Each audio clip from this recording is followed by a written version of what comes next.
We're now turning to one of the favorite pieces of the program, which is a Raspberry Pi update.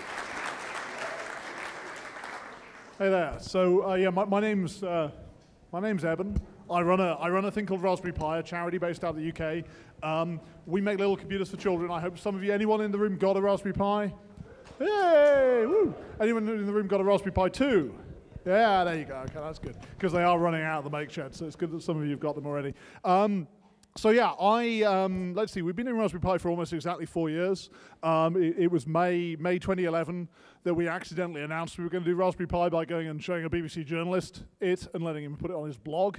So yeah, this kind of, we've had this 4 years of kind of, wondering what's happening to us. I thought what I'd do today, by the way, I have kind of a random number on this counter here. It says 722, I don't know what that means. Is it possible to turn it into a countdown timer? Is it good? No, it's just the timer down here is just counting up from 720 rather than down from 25. So I may not know when to stop speaking, which would suck for everyone in the room. I will keep speaking in the hope that it will change. Okay, so what I thought I'd do today is I want to give you I was going to just give a quick kind of whirlwind overview of where Raspberry Pis come from. I wanted to try and draw a few lessons that are relevant. I'm sure there are people in this room who are kind of following that Maker Pro journey from having made one of something to trying to make lots and lots of something. And I thought that I'd spend some time kind of trying to draw some lessons to the extent that I can from the experience that we've had. And then I'm just going to show a couple of things that I think are exciting that have happened with Raspberry Pi in the recent past. So, okay, this place. This is the University of Cambridge in the UK. Specifically, it's the College of St. John the Evangelist, which is the bit that I went to. I turned up there in '96 to study computer science and physics, and then I ended up teaching computer science about a decade later. Now, Cambridge is an amazing place to do computer stuff. We're one of the universities in the world that has a claim to have been the first place. There are probably 10 universities in the world that will claim to have produced the first computer. Cambridge is one of those places. And they all have little technical, slightly different technical claims to having been first. Cambridge's claim to having been first with a machine called EDSAC in the late 1940s was it was the first computer to be used by somebody other than the people who made it. Computers before that had been toys. EDSAC was used by other people to do real stuff. So EDSAC in particular was used to do a lot of X-ray crystallography, in particular in support of the DNA, discovering the double helix structure of DNA. So Cambridge is an amazing place to do computer science. And you'd think that, throughout the, I guess, 50 to 65 years since EDSAC, we've made lots of cool things. Back in the early 1980s, we made this. This is a machine called a BBC microcomputer. This is the machine I had when I was a child. This is like the Apple II of the UK. It's a 650. It's a machine with a 6502 8-bit 6502 processor, 32K of RAM. Boots into BASIC. You turn it on, it goes beep, and you can start programming. And a whole generation of people my age in the UK, just as people my age in the US came up with TRS-80s. Yeah, there we go. Came up with TRS-80s and Apple IIs. People of my generation in the UK came up with machines like this and the Sinclair Spectrum. And lots of us became computer programmers by accident. We bought this machine to do other stuff on. I was quite rare in that I did actually buy this machine to program on, but most people bought this machine to play games on or do schoolwork on. But that kind of immediate accessibility, having a machine that you turn on and it presents you with a programming prompt, tricked a lot of us into becoming programmers. So, that was great for Cambridge, right? Because Cambridge was relying on getting a lot of 18-year-olds in the door. Computer science and engineering are kind of unusual from a recruitment perspective at a university because, at least in the UK, we don't really, it's a little different maybe over here, but at least in the UK, we don't tend to have a subject that looks like engineering at school. So if you want to be, if you're good at physics at school, it's kind of a natural progression to want to go and study physics at college. But there isn't a similar progression for engineering. You have to think, well, I'm good at physics and maths. I know I'll go do engineering. I'll go do computer science. I'll go do this thing that I've never studied academically before. So machines like the BBC Micro were really important for universities like Cambridge in giving people in their evenings and weekends an experience of what it meant to be an engineer, what it meant to be a computer scientist. Now, that was very popular in the 1980s. I had mine in the late 80s. But by the time I was teaching computer science at Cambridge, a really terrible thing had happened. This had happened. So this is a graph of the collapse in the number of applicants to study computer science at Cambridge. We admit about 80 or 90 students here to read computer science, and we went over the course of about 5 years from having over 500 applicants, so 6 applicants for every place, down to having a couple of applicants for every place. And the thought that came to our mind, a group of us who were in the middle of kind of worrying about what this meant for the future of computer science at Cambridge, we came to the conclusion that the disappearance of devices like the BBC Micro, the replacement of the BBC Micro with machines like, games consoles and stuff. No one ever bought a games console and then accidentally became a computer programmer as a result. And that's sort of, at least I didn't. The disappearance of machines like the BBC Micro had led to this collapse, and this was really threatening our ability to continue to do computer science at the university in the UK that probably considers itself to be the best place in the UK and one of the 4 or 5 best places in the world to study computer science. So a group of us at the university thought, what can we do about it? And we thought, well, the BBC Micro was a big success the first time, let's see if we can do it again. And what we ended up with was this. So that elides about a 3-4 year journey. But we ended up with the Raspberry Pi. This is a Raspberry Pi Model B. This was the thing that we started selling on the 29th of February 2012. It's a machine which is designed to be fun, programmable, robust, and to cost about as much as what we thought a school textbook cost. We thought school textbooks cost $25. None of us were parents, you see. If we'd known what school textbooks cost, then the engineering would have been a hell of a lot easier later on. So do your research. So that's the first lesson, do your research. So we made this thing, we launched it, it went out into the wild, it sold lots of units. It sold lots of units to people like us in this room, as much as it sold them to children. We had a wonderful reaction from adult hobbyists. We had a wonderful reaction from education. And I think in part because of the contribution of Raspberry Pi, but also the kind of contribution of there's been a broader kind of awakening to the idea that we had a problem. A lot of other organizations have been trying to solve the same problem at the same time, and what we ended up with was this. Right. Wow. And this is such a lovely graph, because what this graph says is we have 10, 20, 30% more people applying to study computer science at Cambridge last year than we had at the height of the dot-com boom, when people thought that a computer science degree was a meal ticket. What's that? Yeah. So this is lovely. I would love to be able to. I'd love to be able to claim credit for this. You'll notice that actually it starts a little before Raspberry Pi. So I think that what you're seeing here. Okay, maybe we can claim credit for some of the stuff in the last couple of years. What you're seeing here, I think, is actually the maker movement in a significant part. The UK is a little way behind. It's doing okay. It's a little way behind North America in terms of the prevalence of what you'd recognize as maker culture. But I think what you're seeing here is you're seeing a curve which is caused by a kind of a broad awareness among kids, a broad enthusiasm among young people for making stuff again, for doing things that look like engineering. And if you're doing something that looks like engineering when you're a 12-year-old, you're a hell of a lot more likely to think that you're going to go and do one of the engineering disciplines when you decide to go to college. So that's been fantastic for us. Our expectation with Raspberry Pi was that we were going to sell, 1,000, 10,000 of them, and that our contribution would be the existence of the Raspberry Pi. We never thought that we were going to sell Raspberry Pis, make money, and then spend the money on good works. We are a charity. Money can't escape. It's a closed loop, right? So money can't escape from this into the pockets of shareholders somewhere. The fact that we sold lots of Raspberry Pis and made a good bit of money has allowed us to do a bunch of stuff that we never thought we'd be able to do. So this is our website, raspberrypi.org. We're an enormous producer now of free education, of Creative Commons licensed educational resource material for computing and STEM. There are big schemes of work that you can come to raspberrypi.org. They're not even Raspberry Pi specific. You want to find some resources on teaching somebody Scratch on a PC or another small board computer, you can come to raspberrypi.org, download it for free. And of course, because it's Creative Commons, you can remix it and do whatever you want with it. So that's been lovely. The other thing, I never saw myself being in the teacher training business. But what we've been able to do over the last year is we started a thing called PiCademy, which is a teacher training activity. We've had some wonderful change in the computing curriculum in the UK.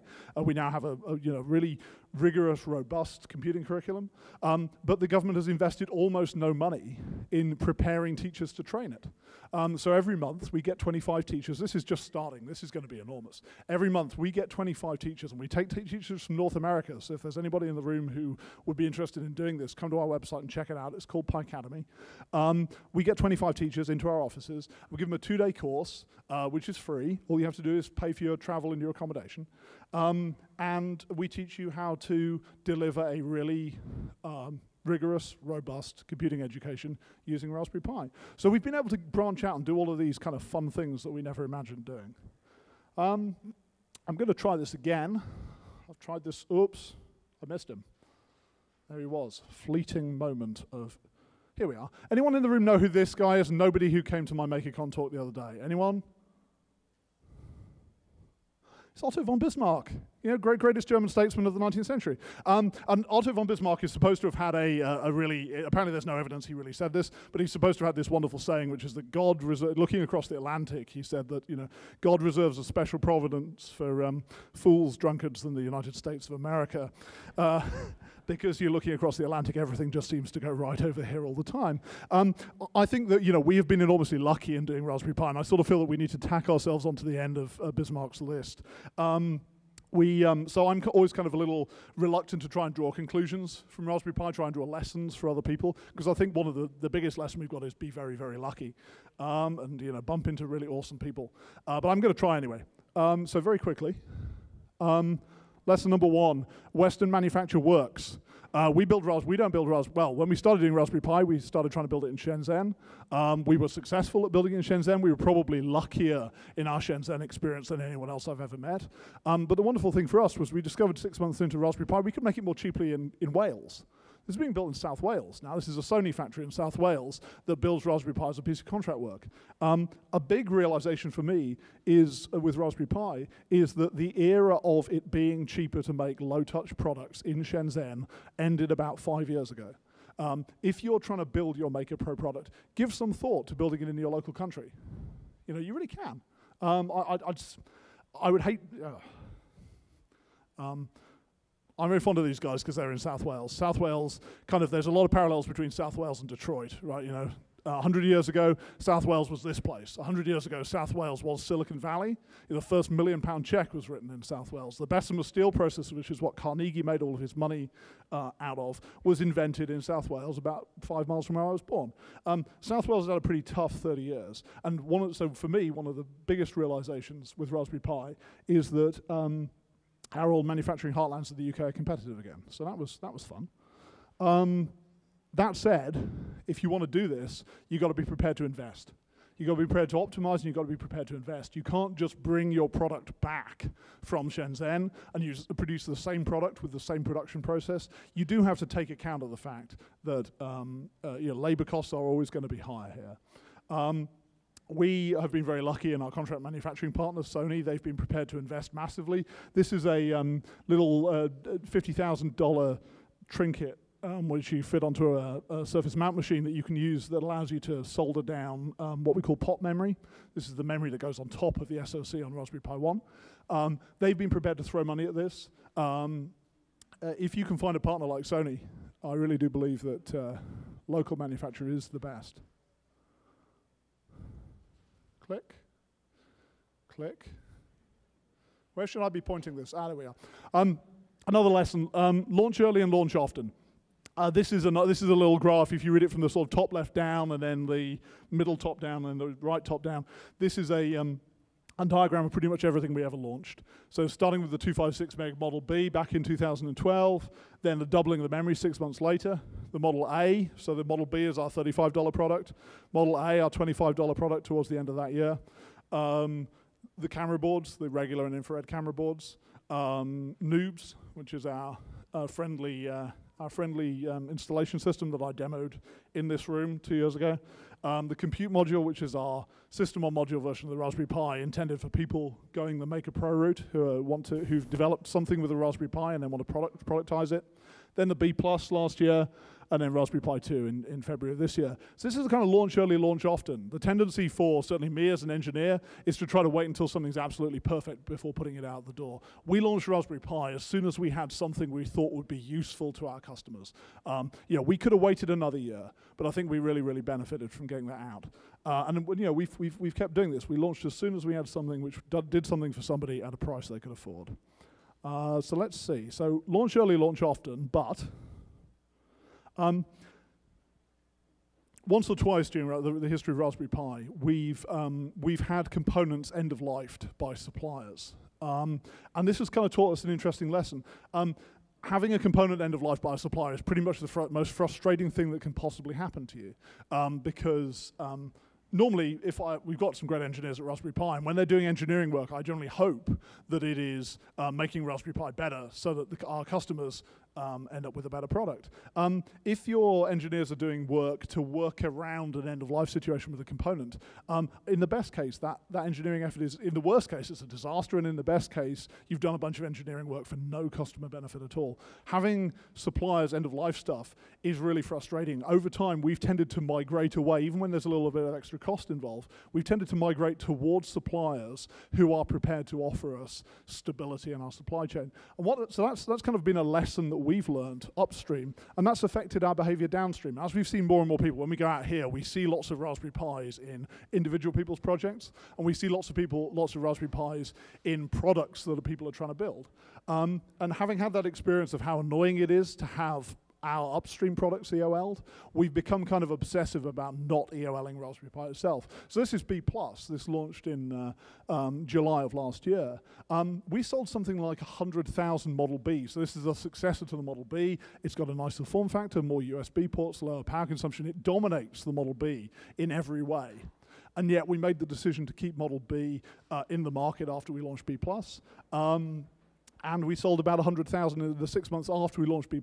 We sold about 100,000 Model Bs to people who are integrating into products. So yeah, we don't EOL stuff. We've EOL'd about 2 products in our entire lifetime, and we feel guilty about that, and we're going to try never to do it again.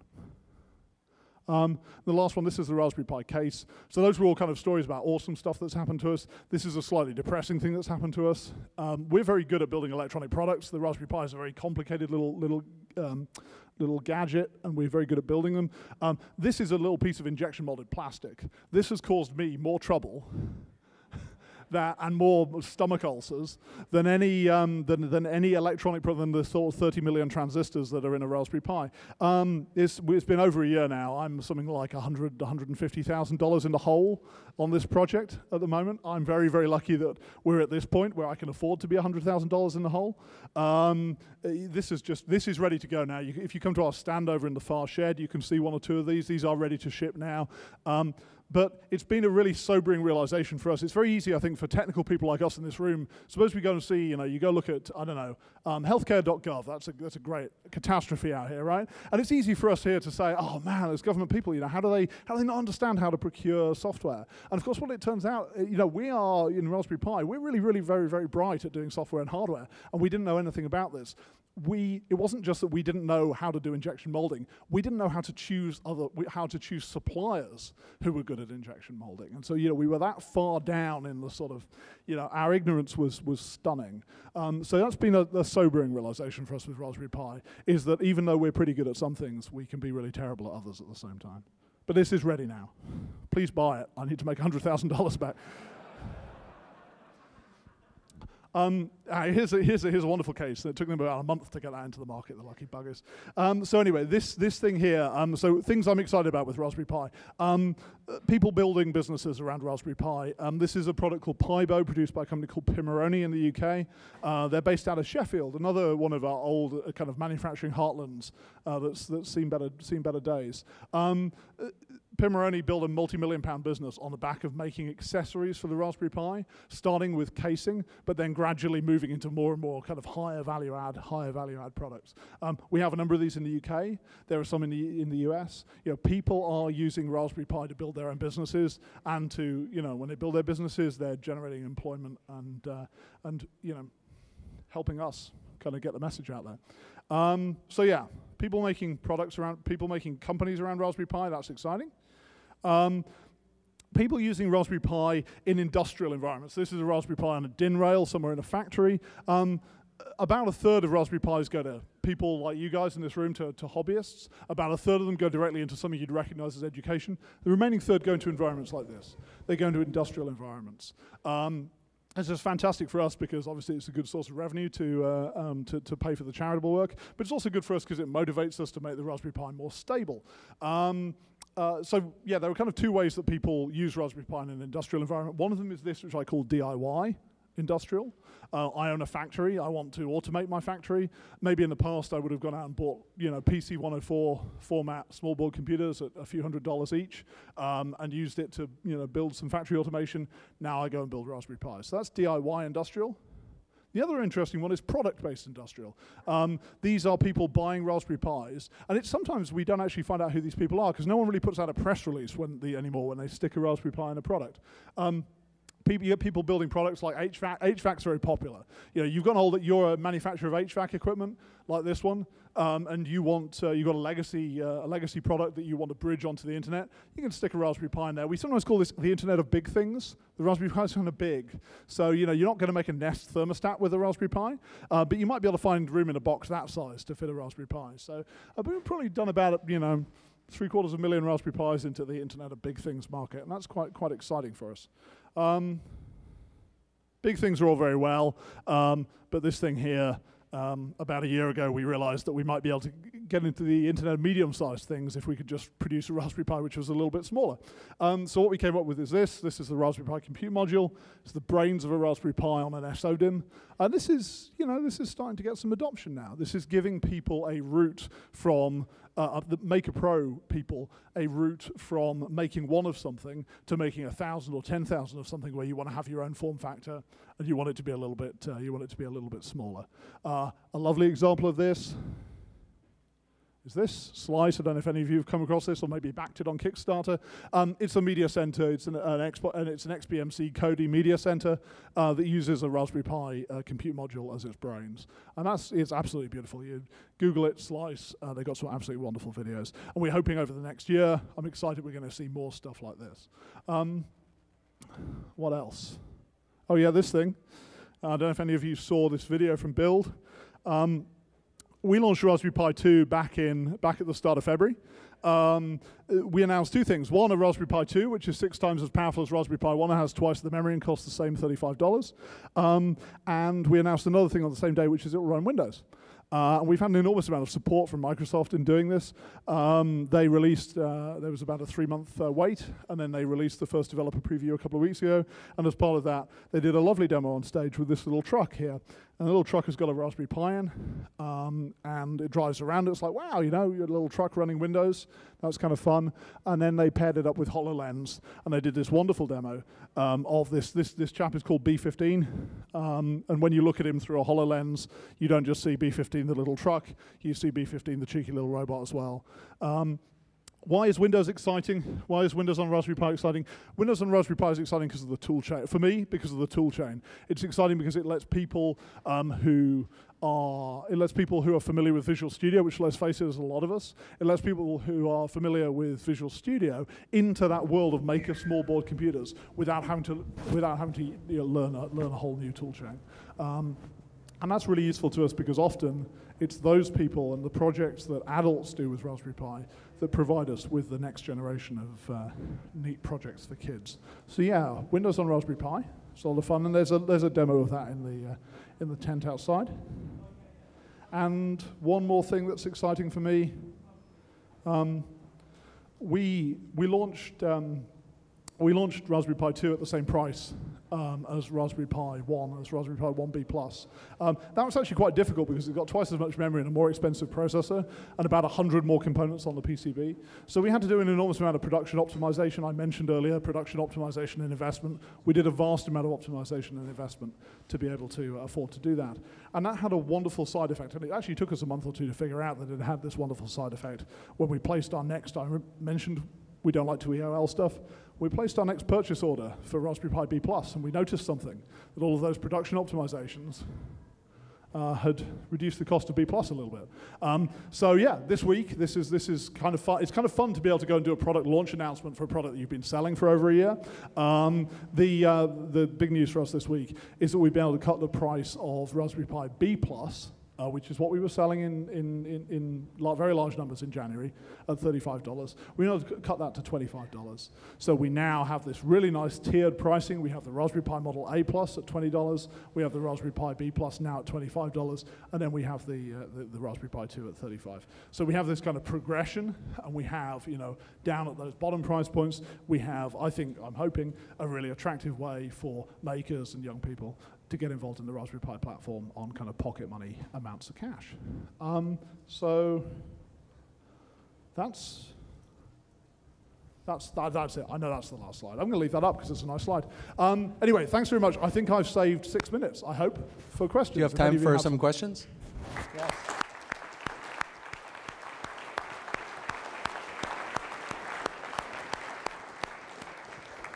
There's a standing mic in the center here if anybody wants to ask a question. Or just wave. Yes.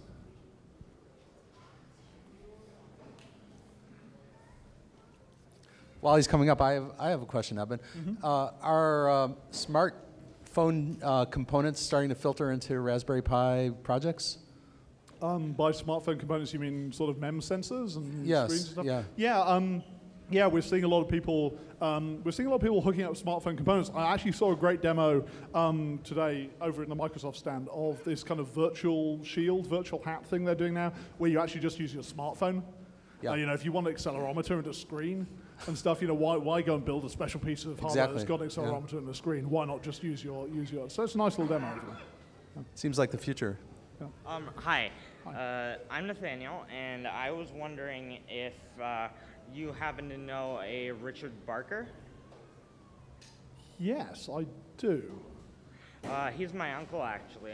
I just wanted to say Ah. hi. Excellent. I will, if I say, wow, okay, cool. No, that's good. I will pass that hi on. Okay. Awesome. Thank you very much. That's about it. Wow, it is a small world after all. Yes. Anyone else? And twice. And There you twice. go. Hello. Hi. Who are you? Yeah, that's right. Who am I? Yeah, I've not seen you before.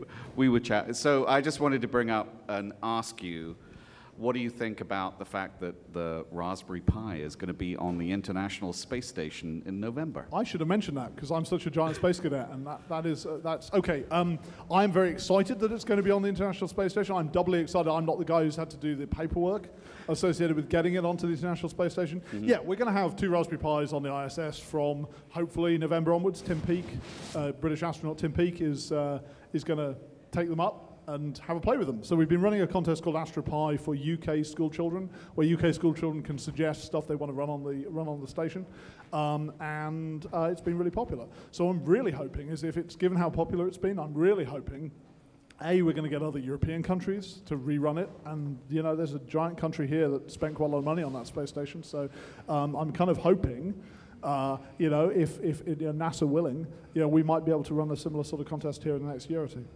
So do you think they're going to stay up there, or are they going to come down? Why not? They will. That's right. They're going to stay. Well, we know they're going to stay up there for future ESA projects. It's just a question of whether we do NASA stuff. Right. Cool. Okay. Thanks. Thank you. One last question. Yeah, hi. I just wanted to ask if you could maybe expand upon where you see Raspberry Pi going in the future, maybe into like more powerful devices, smaller devices, a little bit of both. Yeah, obviously more powerful devices. One of the really annoying, we announced Raspberry Pi 4 years ago, and we talked in great detail for about 9 months as we brought it to market about how we did that. And that was really exciting to be able to share that journey. Obviously, once you've got products shipping in the field, you can't share the journey for the next product. So Raspberry Pi 2 was a surprise launch. Raspberry Pi 3, when it launches, will be a surprise launch. So yeah, obviously, there will be future Raspberry Pis. I would really like to stick to $35. In the past, we've thought about what about a $50 or $60 Raspberry Pi. I think $35 is good. So I think what you're going to find us doing at the high end is whatever will fit into $35. In terms of low end, yeah, I mean, A+ is great at $20. I like the idea of swapping it. The $20 bill is the universal currency. You can spend it in any bar on the planet. And now you can buy a universal Turing machine with the universal currency, which is nice. So yeah, I think probably I'm happy with the price points we have, 20, 25, and 35. And I think probably what the future for us looks like is packing as much as we can into each of those price points. Do you plan on keeping the same style model in terms of that? I mean, we have the do it compute model, which is physically. smaller. Yeah, compute module's smaller. Would we do anything else in the area of compute module? We might do something different in the compute module space. Either things with 0.1 inch connectors on, modularize things with 0.1 inch connectors for the maker community, or possibly higher density perpendicular connectors like you see on Edison. Yeah, those are both interesting form factor things. I'm going to get dragged off the stage. Thank you very much. Thank you very much. Cheers. Thanks, guys.